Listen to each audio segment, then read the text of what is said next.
بسم اللہ الرحمن الرحیم۔ السلام علیکم۔ جس طرح آپ کو پتہ ہے کہ رمضان مبارک کا مبارک مہینہ چل رہا ہے، جو کہ بڑی سعادتوں اور بڑی برکت والا مہینہ ہے، لہٰذا اس حوالے سے کچھ گزارشات آپ سے شیئر کرنا چاہتا ہوں، جس پر عمل کر کے آپ کو بھی انشاءاللہ فائدہ ہوگا اور مجھے بھی فائدہ ہوگا۔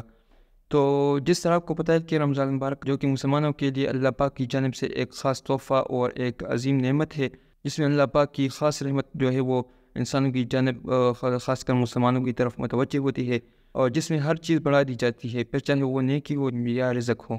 تو کچھ کام ہیں جس کو آپ رمضان میں کوشش کریں کہ زیادہ سے زیادہ کریں، اور سب سے پہلے تو یہ ہے کہ اس میں نیک اعمال کرنے کی زیادہ سے زیادہ کوشش کریں۔ نیک اعمال، ایک تو نیک اعمال جو ہم سمجھتے ہیں کہ عبادات ہو گئے، مطلب یہ نماز پڑھ لیا، قرآن پاک کی تلاوت کر لی یا ذکر اذکار کر لیا، یہ بھی نیک اعمال ہے، اس کی بھی زیادہ سے زیادہ کوشش کرے۔ لیکن یہ ہے کہ یہ صرف عبادات ہیں، پورا کا پورا دن یہ نہیں ہے، کیونکہ اگر دین کو ہم دیکھیں تو دین کے پھر 4-5 اقسام ہیں نیچے، تو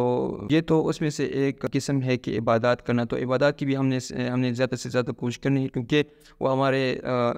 مسجد کے امام صاحب فرماتے ہیں کہ ہر چیز کا جس طرح ایک سیزن ہوتا ہے، تو یہ نیکیوں کا سیزن ہے۔ تو ہر چیز کا ہم دیکھیں، اگر پھل ہو، کوئی اس طرح سبزی ہو، ہر چیز کا ایک سیزن ہوتا ہے۔ ہر جو گرمی کے پھل جو ہے وہ سردی میں نہیں ملتے، سردی کے پھل جو ہے وہ گرمی میں نہیں ملتے۔ تو یہ نیکیوں کا سیزن ہے، اس میں ہم نے جتنا ہم سے ہو سکے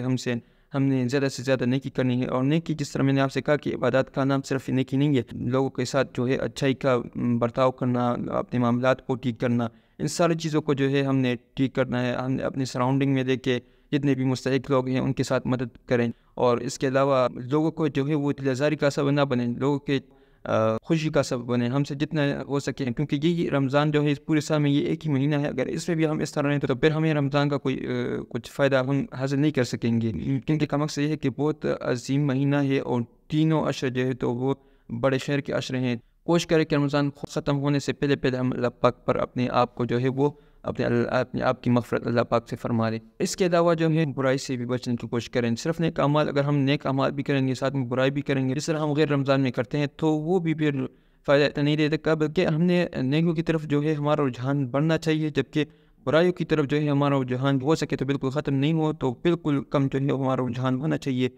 ہمارے لوگ، زیادہ تر لوگ جو ہے تو وہ ان فضول چیزوں میں، مطلب فیس بک پر لگے ہوتے ہیں، ان سوشل میڈیا، ان سے ایک مہینے کی گنتی کے کچھ دن ہے، کوشش کریں کہ اس وقت کو اچھی کاموں میں یوٹیلائز کریں، اور جو ہے وہ اسپیشلی موبائل وغیرہ سے، سوشل میڈیا سے، ان چیزوں سے ذرا ہٹ جائیں اور دور رہ جائیں اس ایک مہینے کے لیے۔ ویسے دین رمضان میں تو ہم کرتے رہتے ہیں، تو اس ایک مہینے کے لیے ان سے ذرا اپنے آپ کو دور رکھیں۔ اور اس کے علاوہ باقی بھی جتنے مطلب جو کہ برائی کے کام ہیں تو ان سے بھی کوشش کرے کہ انسان بچ جائے۔ غیبت ہو گیا،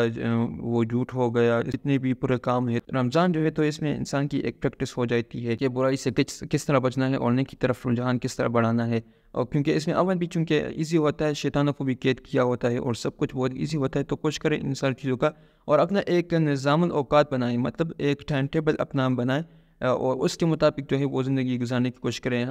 لازمی بات ہے، انسان ہے، اس نے کام بھی کرنا ہوتا ہے اپنے، اسپیشلی اگر پھر مرد ہے تو اس نے کمانا بھی ہوتا ہے، اور پھر لازم بات ہے نیک اعمال کی بھی کوشش کرنی ہے، تو دونوں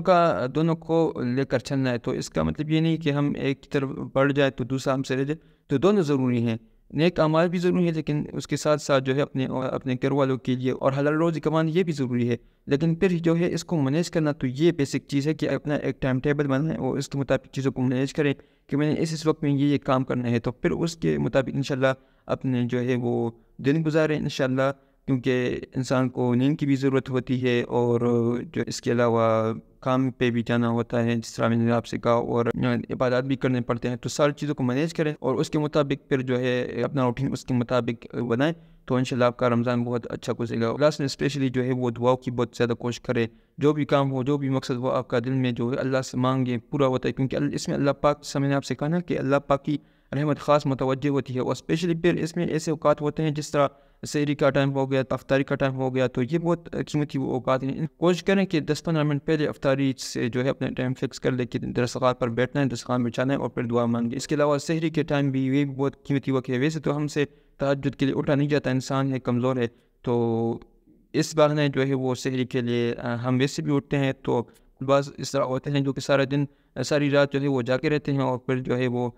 سحری کے ٹائم ان کو نیند آ جاتی ہے، وہ سو جاتے ہیں، پھر کبھی کبھی تو اس طرح بغیر سحری کے بھی وہ روزہ رکھ لے، تو اس چیزوں سے بچے اور سحری کا بھی لازمی کوشش کریں، اور سحری جب سحری ختم ہو جائے تھوڑا ٹائم مل جائے تو اس میں پھر جو ہے وہ کچھ نوافل پڑھیں، اللہ سے مانگے، کیونکہ یہ اوقات ہوتے ہیں، یہ بہت قیمتی اوقات ہوتے ہیں، تو اپنے لیے بھی دعائیں مانگے، پوری امت مسلمہ کے لیے بھی دعائیں مانگے، اسپیشلی فلسطین میں جو مسلمان ہیں ان کے لیے بھی دعائیں مانگے۔ اس وقت وہاں پر جو حالات ہیں، ہم تو ادھر بڑے آرام سے کھا پی رہے ہیں، کچھ گھنٹوں کے لیے جو ہے ہم روزہ رکھ لیتے ہیں، باقی تو ہم فری ہوتے ہیں، کھاتے پیتے ہیں، پھر بھی افطار کے ٹائم دیکھے تو وہ اس طرح کچھ نہیں ہوتا کہ ہمارے دسترخوانوں پر نہ ہو، لیکن وہاں پر وہ بیچارے ہمارے صرف ایک مہینہ کے روزہ ہے، وہاں پر ہر وقت ان کا روزہ ہوتا ہے، تو ان کو دعا میں یاد رکھیے گا انشاءاللہ، مجھے بھی دعا میں یاد رکھیے گا، جو میں نے آپ کو باتیں بتائی اس پر عمل کیجیے گا، تو آپ کو انشاءاللہ اس کا بہت فائدہ ہوگا۔ سننے کا شکریہ، اللہ حافظ۔